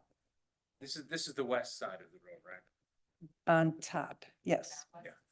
West is up in this. And Dan Perry, the consultant, is on the call and he has his hand raised. Oh, okay. I'm sorry, Dan, couldn't see your hand raised. Go ahead, please. No, that's okay. Oh, I didn't know I was gonna rebound there. I just wanted to comment, yeah, the sidewalks, the plan would be to show sidewalks all the way through, and then the blue lines here you're seeing on the screen is sort of the alternate reduced section that you could get it within the right of way. And we would maybe, if this is where we had to go, we could always tweak how we transition from this 83-foot right of way to the 105-foot right of way. But I think this shows there is the space to do it and get the sidewalk in if we can't get our preferred alignment and get the right of way. Okay. Thank you for that. Appreciate that. Mhm. And Go what, ahead. Dan, what happens to the median at that location then? So I think as the section, the alternate section I have right now, I have the median width staying the same. And then the terrace got narrower. We could just flip that direction and say, hey, let's make the terrace or the terrace the same width and then make our median narrow here. There's not a preference on my end of what you would do there. Okay. Yeah. Daphne, can you zoom out a little bit? And so the left turn lane is to And there's no left turn at most of the I think the only one we're kind of showing an alternate left turn is at Bellefontaine. Bellefontaine. So everything else would just be an opening, and we would, review the opening widths with guidance from WISDOT and present that with the preliminary design. But then, the Bellefontaine left turn lane was not warranted by SRF in their Red Tail Ridge subdivision. There's a mini warrant, I'll call it, about if you have medians and you have a certain volume of traffic, it might be a good idea for the left turn lane there, but there wasn't a specific level of service need that would dictate a left turn at Bellefontaine. You talked about maintaining the sidewalk on the west side of the road, but I'd also want to make sure that we maintain the multi-use path on the east side of the road and have a reasonable terrace between the path and the street edge there, just for safety reasons. That's a big bicycle commuting route. Yeah. Leaving town. And I think, particularly when we go to the narrower street widths, we want to get the bikes up on there anyways. So I guess I would, if there's an option that would allow us to maybe reduce the Reduce median. Yeah, I would urge it that direction. Okay. Thank you, Commissioner Bruce, because I want to clarify. When I say I really want that western sidewalk to continue, that's with the assumption that the eastern multi-purpose path is definitely continuing. I just recall seeing the original design at the public information meeting. That path is okay. It was the sidewalk that looked like it might need to be broken, but thank you for. That path is gonna go all the way up north then to? Well, it'll connect to sidewalk. The existing sidewalk coming down High Road, coming down the hill. You're talking about to the south, it connects to the south. Yeah, I know it connects to the south. But to the Going north, to the north, it ends right now because it veers left. I thought it went all the way to Bellefontaine. With the new developments in Red Tail. The new development. With the new developments in Red Tail Ridge, it continues north all the way to the north point of Red Tail Ridge. That's what I was and asking. the Thank you. active transportation plan future routes, we're showing it continuing up High Road all the way until, as development goes north. How's the buffer area marked? Is it simply two straight lanes there? Is there anything else? For the bike and the travel? It's painted on. Those are just- Okay, Dan, did you want to answer that one? Well, no, I had one other question as that came up in my head that you guys could comment on would be at the north end where it just terminates right now. Would you want to see a temporary connection back to the street for any of those bikers? Or are you okay with it just terminating the path, specifically the path there? I think it's got to terminate at the street somehow or other. You got to get them off the path. Yeah, then that's what I'm wanting on the very north end where by the apartments. I don't have a blow up of that one. But if you want to see that getting connected to the street there. So right now we're not showing a connection on the very north end of the path. Oh, it just dead ends. It just dead ends. And you figure out, I think you have to just decide what's the safest way to terminate that path into the street. Okay. Location is and so forth. Thank you. Can we look at a cross section and see, just kind of walk us through that cross section for this? Yeah, it should be at the second page of this, the next page. Maybe so that's your existing one, south of the project. And then there's your basically 10-foot travel lane, 2-foot buffer lane, 5-foot bike lane. And then terraces are 17.5 on the larger section. And then the 14-foot median is kind of that was the recommendation from WISDOT. Allows, but it does give you 10-foot grass median, allows for a left turn lane to be added where needed. So if there's a 10-foot travel lane and a 2-foot buffer lane, that's like a 12-foot travel lane. Psychologically, having a line, Having a line. it does make people slow down. Yeah, be striped. That's like old Right. Middleton Road. If you Yeah, go down yeah. Old Middleton Road, they've got it Mhm. like that, the double, that if they stripe off the buffer zone as a diagonal striping, it does help. Yeah. I'm wondering, the one reason I thought of an 11-foot travel lane is the reference to truck traffic and transit. And I'm more interested in transit as a possibility for this area because we're going to have significant population in this area. You'll be happy to know that we reached out to Metro Transit about that very question. And the recommendation is they always push for 11-foot widths whenever possible. However, they include buffer lanes and curb and gutter as part of that 11, 12 feet-ish. Great. Because the bus width to mirrors is about 10.5 feet. So if you have like parked cars right next to the lane, then they start hitting the cars. But in this situation, there's no parking lane there. So Great. this would be sufficient for their purposes. for the Thank long-range you. planning. They can And- just hit the bicyclists with their mirrors. Yeah. Well, and we did correspond with Dan, or at least with our own staff, about the possibility of a 3-foot buffer. And Dan, I think you mentioned that you were concerned, I don't want to put words in your mouth, but that the 3-foot buffer might be so wide that it would appear to be a wider lane, or. Yeah, almost that it kind of like, it would just encourage like, oh, I've got 3 feet. I can, you're just not as concerned, I guess, that your 10 feet's narrow. You got this extra 3 feet over here. I'm fine. That it would go back to that feeling of I could drive faster if I was that type of driver. I had a question about speed.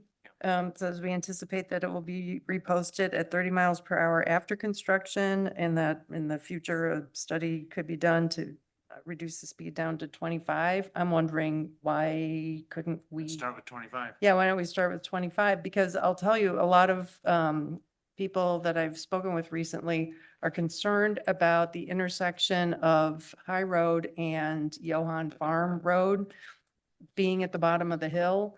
And people, we all know people come speeding over the hill, or that's where they start to pick up speed. And so I'm wondering, is it possible to repost it as, or continue the 25 mile per hour speed limit? Procedurally, I think my understanding of it was that you've already reduced it once by ordinance with an engineering study, and that you have to do another study of the conditions. That was my understanding. That's why we said it would presumably go back at that posted speed limit. So I think we'd have to dig in a little deeper if we want to go see if we can post it back at 25, if that's allowed procedurally, I guess. And I'm happy to kind of go back and circle back with our team and look at that further. So Dan, would this consider to be a platted area? Yes, right? Yeah, yep. 25 miles an hour? I'm sorry, I didn't. Or anywhere else? Can you say that again? If it's a platted area, I believe the default speed limit is 25. Okay, if that's the case, then All been annexed into the city already. yeah.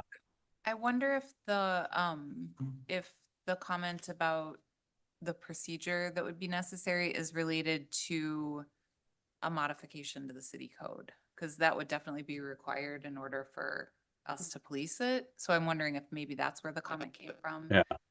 We can look into it, obviously, with Dan and Public Works and get back to you on that. But yeah, I think we want it at 25, and we want to strongly encourage raised crosswalks and other sort of physical traffic control devices, not just signs on a road and police enforcement.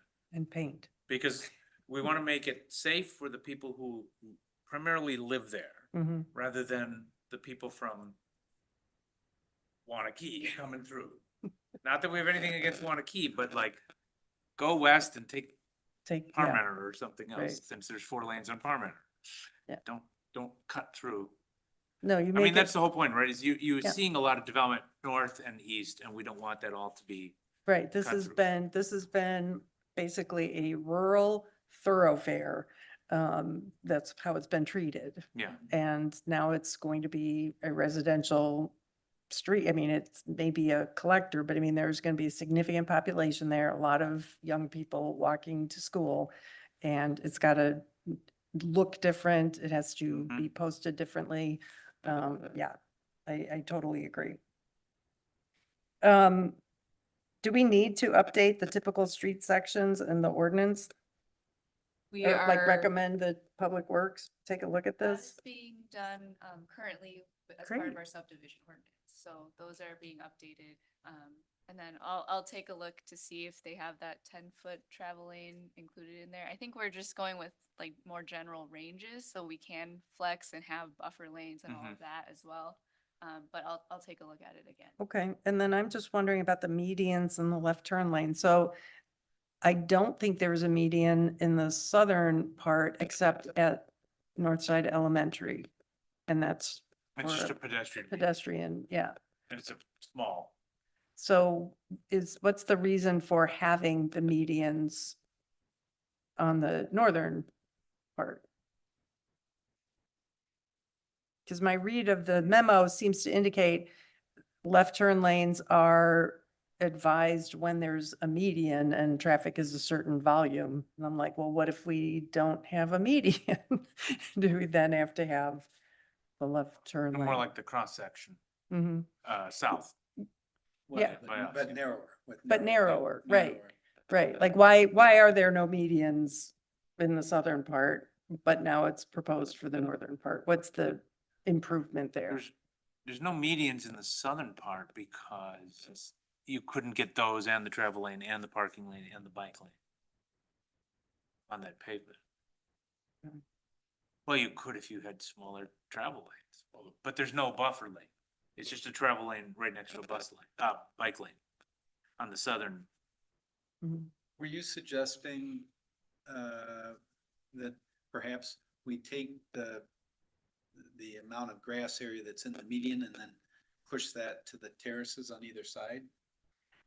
Yeah, I mean, Narrow up the whole cross section? that's what I would advise. I mean, that's what I would like to see, but I don't know what the engineering impact is. Is there a need for that space in the middle to store snow when it's plowed? well, the other Mm. thing is with the width of this median, I think that, in one of the sections, it looked like it was 14 Mhm. feet, and that would be likely wide enough to have trees and still get the mowers on either side, and trees can slow. traffic too. Mhm. Okay, that's something to think about. I guess I'm, Because if we have a grassy median, we have to mow it, right? mhm. Yes. We do have some medians in the city that are native planted. And then the wildlife will get smushed. 14-foot median is plenty room for little mices who are gonna get smushed, but that's okay. Um, I'm just saying there's always something, right? Because I think about that like, oh, let's have, native plants. And then it'll be like, the birds are gonna be killed because they're swooping down to eat and they're getting hit. Let's talk about left turn lanes. Okay, so this is my last reconstructive comment. Left turn lanes to me on this road will make it possible for the traffic from our neighboring municipality to continue uninterrupted and not have to slow down. Going north, Um, returning home at night. If we have a left turn lane, whether it's northbound or southbound or both, it means cars are going to move over to make room for the people who want to go speeding through and treat it like a thoroughfare. And that is my only objection to the idea of having left turn lanes, because again, if we're trying to slow the traffic down, reduce the amount of distance the pedestrians have to travel in order to cross, and reduce the amount of pavement that we have in this area, left turn lanes should not be there. But again, I'm not a traffic engineer. I only saw left turn lane northbound into Bellefontaine. Did I miss the southbound one? There's the option for a southbound one in that blue. Southbound into Bellefontaine? No, it would have to be into the Red Tail Ridge. Yeah, you're saying Bellefontaine, but it's Bellefontaine Boulevard on both sides. So Red Tail Ridge to the east Yeah, and I'm Misty thinking of Valley. the old Bellefontaine into Yeah. Misty Valley or whatever it's called. Middleton Ridge, Misty Valley. Mhm. I can't. Well, yeah, I don't know this area. I don't drive it very often, but at the same time, I wonder if there were to be an issue, someone not being able to turn left quickly, and the people who are behind them getting upset and now not normally speeding, but now decide that they have to make up for lost time and then speeding faster than they would have otherwise. I understand what you're saying, but making it difficult for somebody isn't necessarily a good way to go about getting them to slow down. Been my experience. mhm. Or using the bike lane to get around them. Or yes, there are many alternatives and many of them are not what I want to see. Yeah, Or, good going point. around the right side of a bus that has its stoplight out. And other stupid things that I've said, but we hope that nothing like that ever happens, but Abby, is there any reason for the traffic, or the design consultant to take a look at an option where there is the 10-foot travel lanes, but no median? And So 10-foot travel lanes, north and south, right next to each other. right, Like no on median. existing southern section of High Road. South of Mhm. the school. The only thing I'm gonna contribute here is that when we keep going back to pedestrians, like the median does offer that respite during high traffic for it does, it's a pause, yep, especially when you're talking about Absolutely. students and Yep. younger people that cannot make Yep. that I agree, decision to quickly That's- cross. that's true. I just didn't answer your question because I wasn't sure if it was still within the scope of work. Yeah, So I don't know. okay. Well, And these are, I can't quite read it, but these are raised crosswalks, right? Yes. That one, well, currently that one's not shown as raised. I think we're thinking an RRFB there. But I'm hearing earlier you would like to see raised crosswalks wherever possible. Yeah, Mhm. I just, even in Yep. my neighborhood around Sauk Trail Elementary, that's made a great bit of difference, so. Yeah. oh, good. I kind of hate them. They really do work. They do. really work. Yeah, agreed on both Yeah. counts. Slowing down traffic. I mean, Um, I think what we've learned over the years is that you have to physically slow down traffic. You can't just rely on signage and paint and police. mhm. You need And when visual and physical cues to slow it down. when the intersection with Bellefontaine Boulevard is signalized in the future, I guess I wonder about the safety of a pedestrian refuge. I get it for a situation like this where they're going to be crossing maybe with an RFB. But I know Century and Allen crossing that one, I'm a fast walker and I can't get across Allen Boulevard in the time that is allotted. And so that means everybody who walks at a normal pace or somebody who's using a mobility device or, like a walker, they're going to be stuck at least once, maybe twice in median. So I'm thinking whenever this intersection with Bellefontaine Boulevard gets signalized, I don't understand why we don't time the pedestrian walk signal to give people time to actually get across so that they don't have to stop and stand, surrounded by cars moving, because it may be labeled a refuge. But it's Mhm. not, doesn't feel like a refuge when you're standing on it, right? So I know on some, lights, if you press the button, so you get the walk as opposed to just waiting for it. If the press will extend the time for the walk. But office, assume it's gonna change anyway, and there's no need to press. Mm. But you Oh, I see do what you get mean. an extra few seconds on those, when you do press the button. That would If be, you walk that intersection, I mean, I understand Oh, exactly what you're saying. Yeah. But if you walk that regularly, and then hit it. you might test it. Yeah. And not all of them have it, but something can be built in and often is. Mhm. And put signage up. So so that it says if you need more time. Says the press. press if you're gonna. Yeah. Or do what I do, you just keep pushing that button until the light changes, Yeah. because that makes it go faster, right? Sure, sure. Like elevator buttons.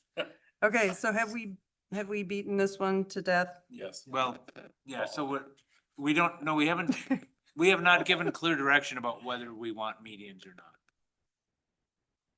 Well, that was, yeah, the no median wasn't really even an option, was it? Didn't seem like to me. You need. Could the I, median could I pedestrian. offer one alternate, Yes, please.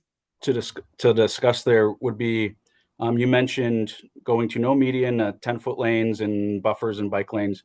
But then there was the comment about pedestrian refuge, then being lost. Could one alternate be to add, the pedestrian refuge at the intersection? So, we have the space to obviously widen out at the intersection and still give them the refuge island there. Yeah. Yeah. That could work. And I don't want to lose Abby's comment about having a median that's like the benefit of having the median, or one benefit would be to have trees, which further slow down. Yep. And getting more shade. More shade. On the pavement, yep. And we have gotten, I mean, we never get a lot of feedback when a road is reconstructed, so scale this comment, but we have heard some very positive comments about Parmenter North having the Mhm. tree, the width in the median to support trees. We've had other concerns about not having a buffered bike lane at that spot, but we have gotten a lot of positive feedback about the But medians. Okay. All right. So do you need more direction, staff? Dan? I think I think the first alternate I'm going to keep moving forward is what you see right here, the 10-foot and 14-foot median. And a second alternate that we're going to look at is remove the median in all locations and then but widen it out to add a pedestrian refuge at the intersections. And then still be 10-foot lanes and on that second option. Yep. And Commissioner Bruce, your idea, we talked about if the medians do disappear, the terraces could be bigger. The terraces would get wider, I guess. They're already very wide. They're already big, yeah, 17 feet. And we could plant trees on both sides Mhm. in the terrace. Okay. Are we good? Yep, I'm good. Thank you for the feedback. Thank you. Thank you. Thanks for being here. All right, Okay. thank you. Have a good night. Moving on to an agenda item I should have moved up. For review of ordinance for a temporary moratorium on large data centers and telecommunications centers. And the request from staff is feedback on the ordinance language and recommend setting a public hearing for Tuesday, April 28th at 7 PM. So staff, do you want to give us a Sure. quick? So the moratorium that is included as a draft in your packet is quite similar to the one that was adopted by the city of Madison. One change is that the city of Madison has made a determination that their zoning ordinance, the closest land use classification for a data center is telecommunication center. We don't have telecommunication center in our zoning ordinance. We refer to telecommunication towers. So we didn't feel that that would be the closest option. And from our read, Daphne as zoning administrator and also our city attorney, we don't think that a large hyperscale data center is allowed in the current ordinance. Where we do believe that there are areas where these would be allowed, is within our PDDs and or PUDs now. We have not reviewed them all. We do know that the Airport Road Business Park one in particular would likely allow a large scale data center because it refers to telecommunication centers, very similar to how Madison has treated these. So our long-term goal here over the course of a year or maybe less time, if we're able to get guidance from the Dane County Advisory Committee and have time for us to research it ourselves, is to develop a data center specific zoning district that wouldn't be mapped within the city, but if we received any proposals for a data center, they could request a rezoning and then we would have the ability to have specific standards for how to regulate data centers, but then also review the particulars on a case-by-case basis as they come forward.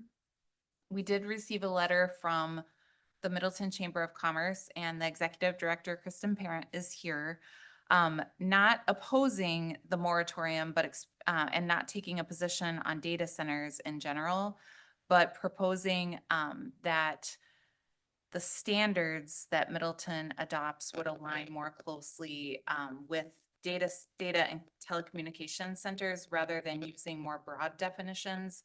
I think they had a couple of concerns. One of them relates to how it would impact potentially existing businesses. So we know that we don't have any hyperscale or larger scale data centers that are operating within the city of Middleton now as a principal use. And the moratorium language is specific to it being a principal and primary use. We likely do have telecommunication facilities though. I think everybody's aware we have a couple that would probably meet the criteria. And so I think the language in the moratorium related to making these a non-conforming use is raising some concerns with the business community.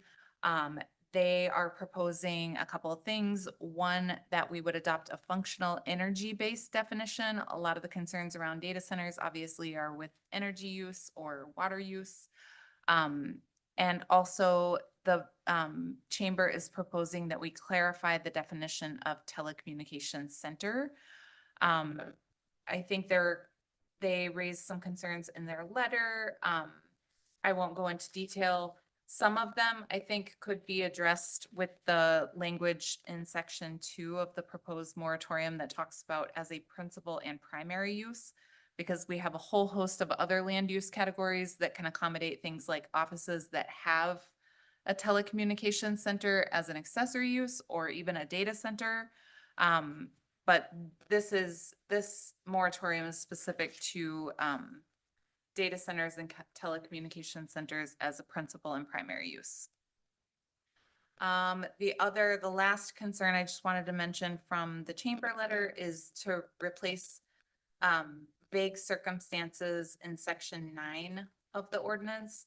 After rereading it a couple times, I think what we were trying to signify here is what I was just talking about, that this would only apply where it's a principal use. But now that I've gone back and reread it, I understand why it does seem to be vague, and it could maybe use some redrafting of the language.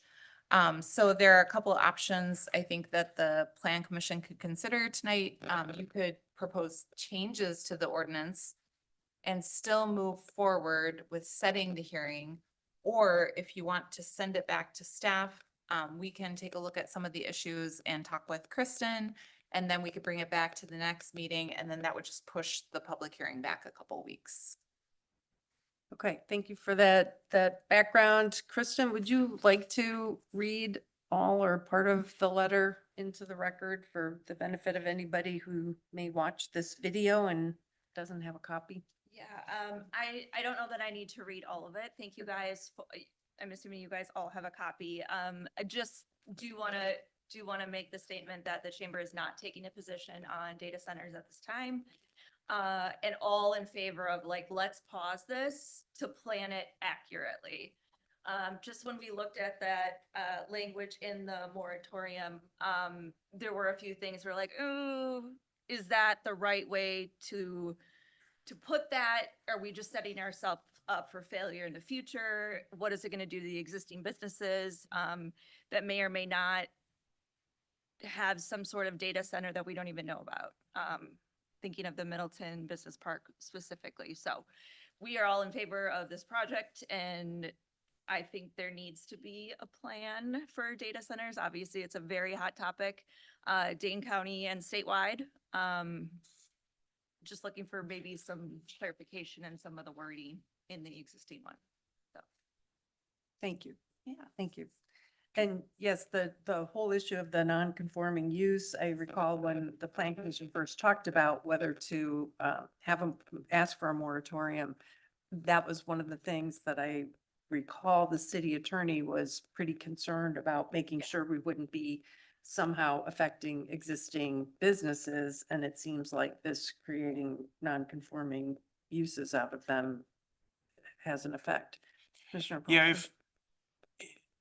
I think we could eliminate the non-conforming use section, because if you have a moratorium on the granting of a permit,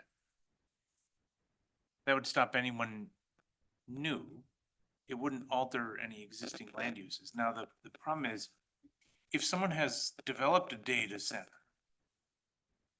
and hasn't secured a zoning permit, it's not a non-conforming use, it's an illegal use. And so, because it's not legally authorized by the zoning, so if someone's using a parcel of land, however well-intentioned, without an appropriate zoning permit, just keep quiet about it, because otherwise Daphne has to go out there and bust heads. No, I mean, we only have a complaint-driven process, right? So we don't not regularly Right. inspecting properties to see if they're in conformance. Right. And I But think if someone that were was to- part of the non-conforming is like, do we want to tell an existing business that is operating, not as their primary business activity, a data center under definition, that they can't expand their business or add on or do other things during this time? So I think it's just, Well, but they couldn't anyway. They couldn't, true. they could not expand a use that is not legally authorized. That is true. And so, if some of them are running data centers as a accessory use, presumably they've also applied for and received an accessory use permit. Right, I mean, any alteration of a land use or a structure requires a zoning permit. Mhm. As we made clear in the update of our ordinance, since the previously existing patio store we had talked about changed its land use without a zoning permit. I think we could just eliminate the language of non-conforming, and the whole point is it wouldn't be non-conforming, it would be temporary. It would only be non-conforming for the duration of the moratorium. That's also where the language is unclear. Yeah. So if you want to keep the non-conformity, it should only be data centers larger than 10,000 square feet are non-conforming uses during the period of the moratorium. But I still don't like that language, because they can't be a non-conforming use. Because that would mean that at one point in time they were legally authorized, but as a principal They've use, never they been. were never legally authorized. So it's not a non-conforming use. It gets a little zoning nerdy, but usually non-conforming use is a lawfully prior existing non-conforming use, right? So it was never lawfully prior existing. Sorry. Yeah, that was exceptionally nerdy. That was exceptionally nerdy. That's right. My former student Scott is like, oh yeah, it gets worse than that. Huh? I zoned out halfway through. Yeah, yeah, there you go. So I say just get rid of the non-conformity. Yeah. Yeah, relative to the energy standard, I think that's an impermissible intrusion of zoning into something that's PSC regulation. Yeah. Well, So I and think if we think of data centers as a land use category, I think the size is what is the issue for what makes something a hyperscale. And so I read like the city of Menominee recently updated their ordinance. And so they said, we want to permit, but these are going to be a separate industrial district because we're going to have, because of the size considerations, we're going to have kind of more strict height and setback limits, but we're still going to permit them. Again, as an unmapped district that then you could ask to be remapped to, or specifically if there's going to be an annexation. Not that I can imagine where that annexation could happen and be. Yeah, so, I would say just eliminate the section about nonconformities, but maintain the 10,000 square foot. And I did want to ask staff, where did we come up with the 10,000 square foot? Madison. That's Madison's, okay. I agree with Commissioner Paulson about the nonconformities paragraph. I mean, obviously the city attorney needs to be the final decider on that. The exceptions, I just don't understand having the following circumstances with no circumstances following. It seems like an editing error somewhere, because it just does not make sense. So that's a problem. Yeah. What are the circumstances? I think it skips over to predominant use, but I agree with you that Yeah. it is not really. That needs to be. well. You want to state it positively that the city will not have a moratorium. We'll still permit data centers and telecommunication facilities less than 10,000 square feet as an accessory use. There you go. Except that they're never listed anywhere in any of our ordinances as an accessory use anyway. Because we do not have that catch-all category that some states and cities do, where the industrial zoning ordinance allows, or any other use not listed in the ordinance, Mhm. which is the catch-all. And so the main reason we have a moratorium is not to prohibit, but to actually get a standard as to what a data center is. Mhm. Because it's closest to an industrial scale of use, right? Because it doesn't have, in terms of the land use, it doesn't have customers coming there, right? It generates noise and vibration like an industrial use. And it's only going to have workers in and out at peak hour and then occasional delivery trucks. So it's like an industrial facility. So just looking at this paragraph then, is the problem everything between shall not apply and the data centers or telecommunication centers, the predominant use of which? So the temporary moratorium established in this ordinance shall not apply to data centers or telecommunication centers, the predominant use of which is to serve another principal use. Is that That what does you not were? make sense because predominant is a synonym, sorry, Jim, is a synonym for primary. Principal. Principal or- use, so we should just eliminate the word predominant, like, our ordinance has principal uses and it has accessory uses. Right. Yeah. And so write it positively that it does So not that should be an- preclude data centers as an accessory use during the time of the moratorium. All right. You got That's that the in? logical, but Mhm. that still doesn't work because it's not an accessory use enumerated in the ordinance right now. Unless, So it's describing Daphne, something. could it be considered an accessory use? Because accessory uses are not enumerated as exclusive categories, right? We do have certain uses that like an accessory dwelling unit is, you know, in our accessory use section of the code, but yeah, you're right. We don't have like a data center specifically. I mean, I would consider, you know, if it was like a bank that had, you know, some servers and everything like that, that would definitely be an An accessory accessory use. Yeah, and you know, that's not something we would specifically look at in their plans while we're developing them or anything like that. So, yeah, I could see the technicality of it being considered an accessory use. I think actually, never mind. I think that's more of a temporary use instead, so, Cause So- we're trying to avoid people turning an accessory use into a primary use. So it's safe to say we don't like the nonconformities paragraph, and we also don't like the exceptions paragraph, but we think there may be a need for the exceptions paragraph to be tweaked. Yeah, that's to- what the chamber said, is that Yeah. existing businesses that have Yeah, data center operations and telecommunications, even those that, are doing internet sales. yeah, I okay. don't know of any that would have 10,000 square feet of use itself of just data centers, but there could be some that are pretty large, but it as a accessory use, Mhm. right?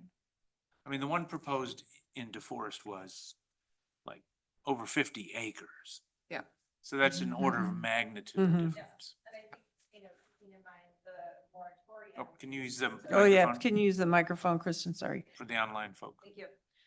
Keeping in mind that the goal of the moratorium is to just pause things Right. so that we can actually dive into what this would look like for Middleton, Mhm. right? So we don't want to prohibit any business that is currently doing business. We're not going to allow large-scale data centers in until we've done the 12-month study. Just making sure that the language is as clear as possible, that we're not setting ourselves up for failure in the future. We could have done it tonight. And just to add on to that, with the whole idea of it is to pause things for that reason. I think we should not delay setting the hearing. Yes, correct. Okay. Do you want to make a motion to propose the hearing date then?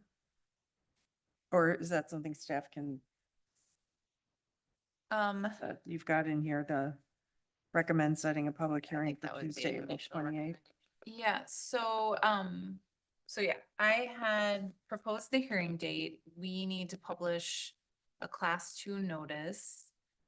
The second notice has to run a minimum of 1 week prior to the hearing date.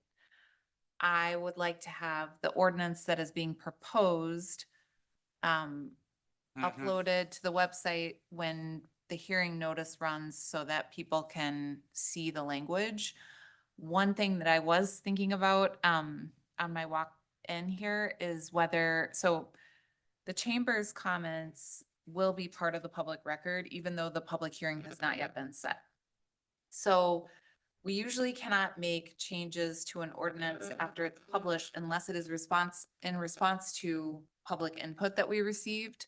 So I was trying to think if we go ahead and publish the current version while we work with the city attorney and the chamber to modify the language in sections 8 and 9, the non-conforming and the exceptions. That could have been done in response to the input that we've received prior to the hearing being set, if that makes sense. Mhm. So I think that there is a way to do it, but I wouldn't feel comfortable going back and publishing a different ordinance than what the plan commission's discussed right now. So any changes would have to have been made in response, or the other alternative would be to bring the new language back to the next plan commission meeting and then set the hearing, and it would basically push everything back 2 weeks. That would, sounds like it would be the cleaner option. I think so. Okay. So procedurally though, if someone applied for a zoning permit tomorrow, they read about this and they come to Daphne with a zoning permit, you'd have to deny it because it's not a lawful primary use of property. But if it's in the PUD and it's not enumerated in the PUD as a lawful use of property, it's still not something you'd have to give a zoning permit for. Right? Or would it, or would the argument be that it's similar enough to industrial use that in our current industrial, I've not read like the Middleton Business Park, what the Mhm. enumerated uses are. There we did find when there was commercial proposed that we had to modify that PUD to add a lot of conditional uses for some of the commercial uses. So if I remember, the PUD does not list a whole lot of uses because it's supposed to be office and warehousing type. I think that the language in the Airport Road Business Park PUD is identical, if I'm remembering this correctly. It's identical to the land use category that Madison determined was the best fit in their code. So it's telecommunication center. Yeah. Unfortunately, though, it doesn't elaborate. It just doesn't. says telecommunications center. And it doesn't define it. I remember reading that PUD. Yeah, yeah. I do want to correct one thing I said, which is I said it would push everything back 2 weeks. We have a 5th Tuesday in March, so it would actually be 3 weeks. Oh, that's right, we do. And I will say we do have, so under that accessory uses, we do have that incidental light industrial as an accessory use. So I would consider, you know, if it is attached to a primary, you know, manufacturing or whatever, you know, I would consider that data center as an accessory incidental light industrial. So that is something we could, you know, add into number 9 here, where it's, you know, specifically allowing that accessory incidental light industrial use. Is there And is there a size limit to that? Yeah, so it can only be up to 15% of the total building. And if it's attached to a commercial, it'd be pretty much the same, right? Yeah, so it's an accessory use, so that's allowed in basically any. We are unlikely to see hyperscale data centers in our commercial zoning area just because the property value per square foot is too high. And even inside the existing city boundaries, you probably won't get anything of any significant scale. So we do have a little bit of time because if this happens in Middleton, it would be much more like DeForest, where it would be a large scale annexation, which then we also have issues of water and sewer and traffic to control. But yeah, I mean, from what I hear around the state, everyone's trying to figure out how to define these things. It's like any new land use, you know, Right. it doesn't fit our current categories. It looks industrial, but it's not. Okay, so staff has the language or our suggestions. We're holding off on scheduling the public hearing. Okay. I mean, that's what, Yes, so that would The- be holding off until May 12th. do we want to, Review. do we want to schedule it for May 12th? Members? That would be, it sounds like that works. We'll be able to see the language. I mean, that gives you enough time for a class 2 notice of the ordinance. But you wanted to push the refined language at the same time, Yes. setting it now. We still probably wouldn't run the notice in the paper any sooner. And we would still have time to bring back a draft. I'm just now thinking though, our new policy on holidays, is there a holiday on May 12th? Because I know that there is a plan commission meeting coming up that we were gonna have to get rescheduling. For some reason, I'm thinking it's May 12th, but I can't think of what holiday that would be.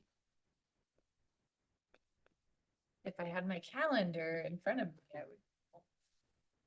would. Google doesn't. Google does not list I don't one see one. Okay. University of Wisconsin official. You might be thinking Holidays of doesn't Mother's list Day. I know we don't get off for that. Days on Sunday. There's one for May 26th to 27th, but. Okay, the 26th is the one I was thinking of. Okay. That is a plan commission night. We will have to reschedule that one. What is that holiday? Eid al-Adha. No. Right. Okay, so do you need us to set the hearing or is that something you can set administratively? Well, I will plan to bring the language back to the next meeting. And that still gives us time to to set the set the date. hearing. Okay, Yes. great. All right. Any further comments on this one? Nope, just thank you to the chamber for. Yes, thank you, looking out Chamber, for for our hanging in businesses. there. Thank you. And thanks And- for your comments. They're very And as helpful. you all saw from the email I forwarded, Dane County has an advisory commission, so that you can click through and get they're doing a presentation once every month. Yep. And I'm sure Abby's talking to other planning directors, because everybody's trying to figure out what this is. I watched the Dane County one actually today. It was really interesting just to kind of get a level set again and like, what is a data center? When does it qualify? When does it not? Mhm. What are some, previous land use, Conflicts, yeah. thank you, trouble, that have come up in the past, for instance, like, shopping malls, wind farms, some large scale livestock farming. I mean, that's kind of where this data center issue falls in, is like, oh, it's here, we better figure it out. So looking forward to doing that with you guys. Yeah, great. Yeah, there's been like a webinar a week. Yeah. It's hard to I'm keep signed up with up all for the at least webinars 3. on data centers Yeah. right now with Or the articles planning that, like- associations. It's like, I don't even have it in me to read another one, so. Well, and I mean, this is where every city is trying to write their own ordinance. It'd be nice if the state had them. Well, and maybe that Model will ordinance. spin out of the Dane Out of County the Dane County, right? group. Yeah. But we seem to be going at the same speed, so. There is a page on the Dane County Planning site that has ordinances and proposed bills and things that they're working Yeah. on. And that was kind of interesting too, just to see what's being proposed or what's being thought about, so. more But to a come. quick Google Thank you. search, I found about 10 cities that have adopted some different types of ordinance in the last month. And they're all different. So it's like, who knows what that means? Okay, folks, let's move on to our last agenda item. Number 8, recommend approval of the Housing Action Plan addressing affordability in Middleton. Do we have a motion? I'll move to recommend that the council approve the housing action plan. I'll second. No, you can second. All right, Bruce and Shaw is what I have. Any comments on this excellent plan that staff prepared? Thank you for all of your hard work. Yes. Yeah, excellent work. Great work. If we wait until 2028, we can keep the TID open 2 years for affordable housing. State law just changed. Yeah. Really? Year one, we gotta hit the ground running. Yeah. Yeah, I know. Okay, all those in favor of recommending that the common council approve the housing action plan signify by saying aye. Aye. Any opposed? The ayes have it, and we are adjourned. Thanks, everyone. Thank you.